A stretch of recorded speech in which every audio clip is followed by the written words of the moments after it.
สีสีสิทธิปพรบวรเวนวิเศษอติเลกเตโชใจตุปวังใจมังคลาใจมหามงคลมือดีแม่นมือสันวันนี้แม่นวันดีวันนี้ดีอมุตตะโสประสิทธิโยกพร้อมลักนาวันนี้เป็นวันมหามงคลอันล้ำเลิศแสนประเสริฐใจสีเป็นวันดีอุตตมาวันสนาสาธุเป็นวันคู่พร้อมพำพวกผู้กาพร้อมพำทั้งมวลได้ตกแต่งพระควันงามดูอาจคือดังหอปราสาทมาจากเมืองแมนมีทั้งฝ่ายผู้แขนมาประดับเป็นซอมีทั้งฝ่ายผู้คอมาห้อยไว้เป็นทันแต่งใส่ขันพระพานเพ็นผ้าดูสง่างามตาการมีปาวันหามาใส่ข้าวต้มไข่และเทียนสีเทียนหอบหัวก้ากิงเล่มยาวดูอาจเทียนเล่มบาทสำหรับไตบูชาแต่งเสร็จแล้วโยกย่อมาตั้งไว้ตรงหน้าตั้งขันคู่และขันหาใบสีใหญ่ใบงามก็เท่าพามเห็นแล้วสิไตย่อเอาขันดอกไม้แล้วเป่าสักเกตามประเพณีโบราณหีดเก่ามีผู้เฒ่ามีป้าเก่าเฒ่าแก่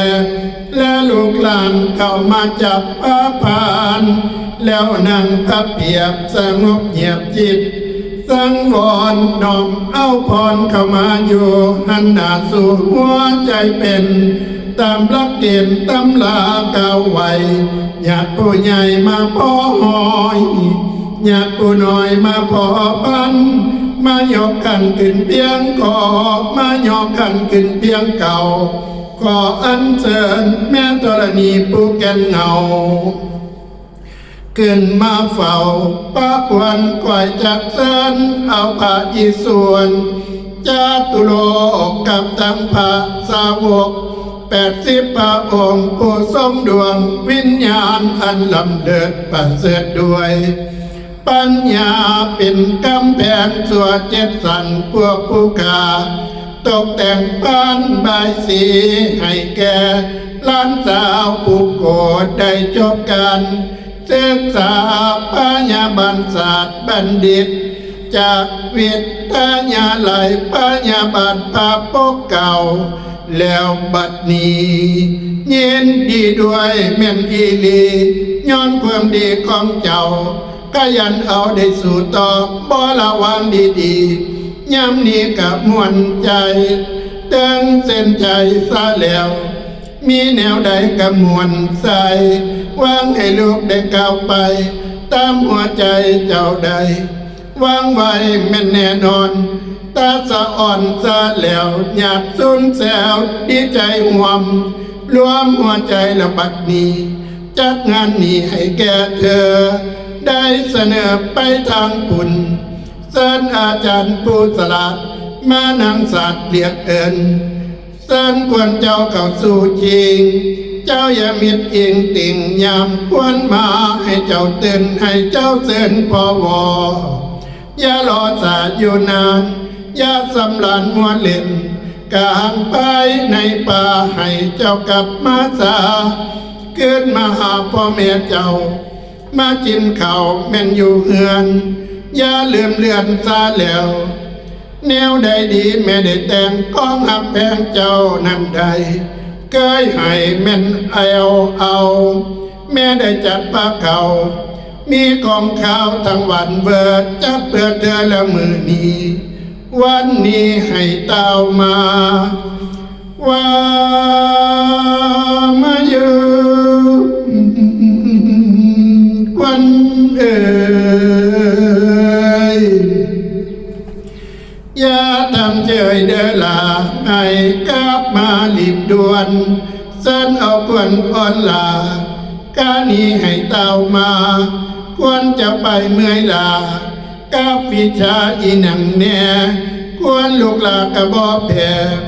เคยสู่สนามมาอ่านตำราอนาโตมีจนละชีวะเลือแนวใดพยาบาลผู้สูงวัยก็ไล่มาแต่เขานั้นกันถึงวันฝึกงานนั้น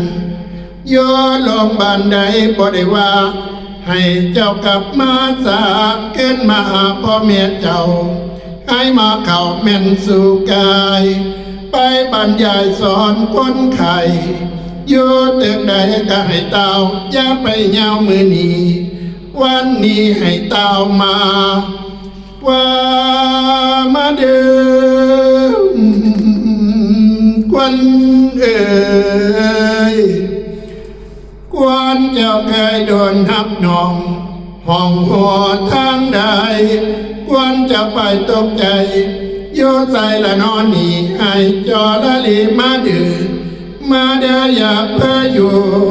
ควันคิดหอดคุณกูผู้มีคุณตั้งแต่กี่ข้าวนี้ก็ให้มาว่ามาอยู่วันเอ่ยควรได้ไปกับเพื่อนไปโรงเรียนได้เขียนอ่าน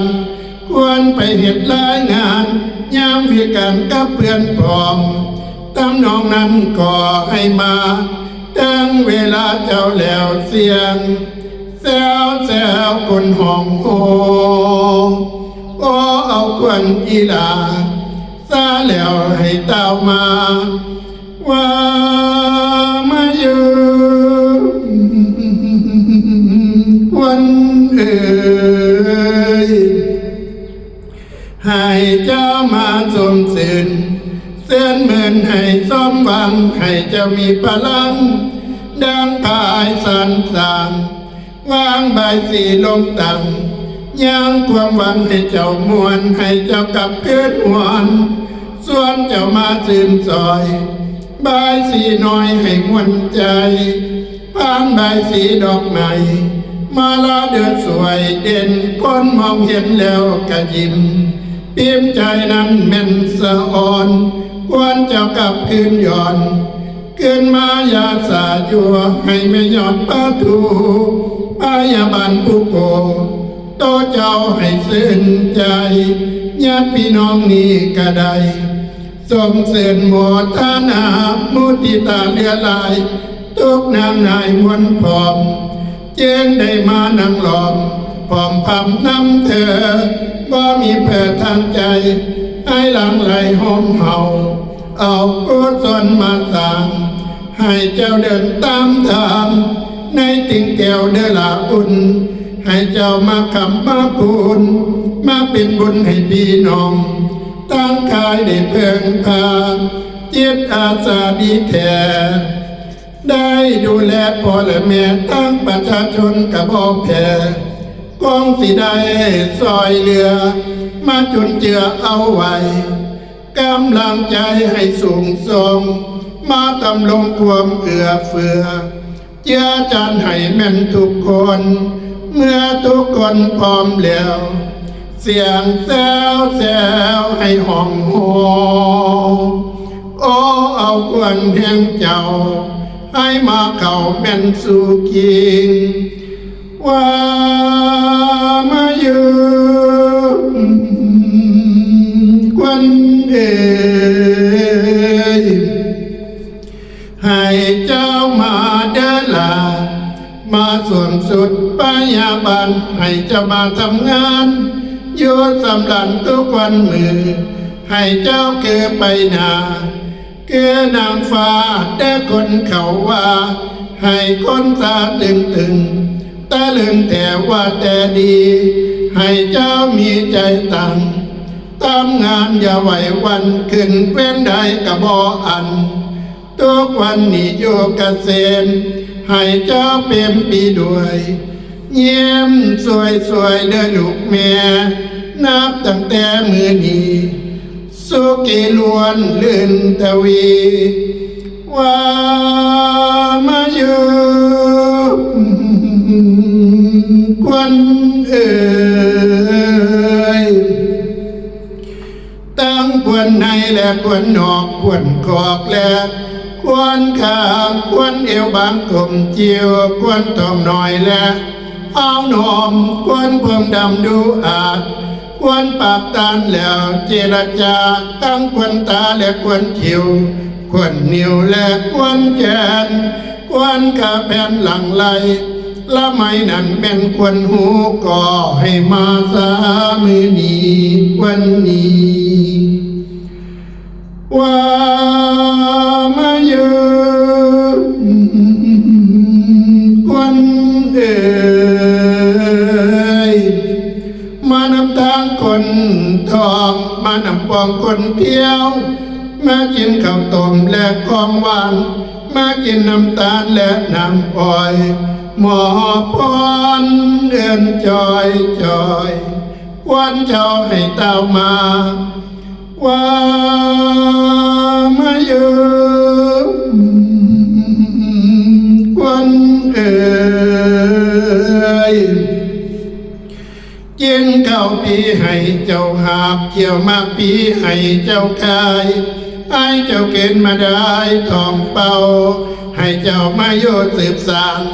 ดอมแม่มารดาทั้งปีตาและเสือโคดอยากอยู่โกดโกธาให้เจ้ามารักษาตนตัวเจ้าตับตัวเท่าเจียราคาว่ามาเยอะควันเอ่ยควันจะมาหอดให้อย่าไปสนป้านาควันจะมาหอดนาอย่าไปสนป้าเขาควันจะมาหอดเยาให้โยสมจินเย็นก็ให้ลูกละลายแก่แหนมาหลอมโยพร้อมหน้าหยาดหมู่วงสากันฝนตกอย่าได้ไปทั้งหลังกันฝ่าห้องเสียงดังอย่าได้ไปทั้งหน้าให้โลกภัยพ่ายแพ้หายขาดจากกายสัพพะกอทั้งหลายให้หนีหายไกลห่างสัพพะไปต่างๆให้หนีห่างไกลสูญให้เจ้าสุขสมบูรณ์เป็นห่มโพแก้วควรจะมาหอดแล้วให้มาเข้าแม่นสู่กินให้มันมิดอิงติงตั้งแต่มือนี้วันนี้ว่ามาเยอะควันเอ่ยความเจ็บเจ้าอย่าได้ความไข่เจ้าอย่ามีให้เจ้าได้เป็นเศรษฐีมหาเศรษฐีมีอายุยืนยาวยิ่งได้มีเป็นทุกสิ่งสมปรารถนามีพลานามัยแข็งแรงบ่แก่บ่เฒ่าเงินทองไหลหลังเขาสู่มือสู่วันใจตุภวังใจมังคลาใจมหามงคลจัตตาโลธรรมาวัตตันติอายุวันโนสุขังพลังก่อขาดเกินสัพพพุทธานุภาเวนะสัพพธรรมานุภาเวนะสัพพสังฆานุภาเวนะสัพพโสธีภวันตุเต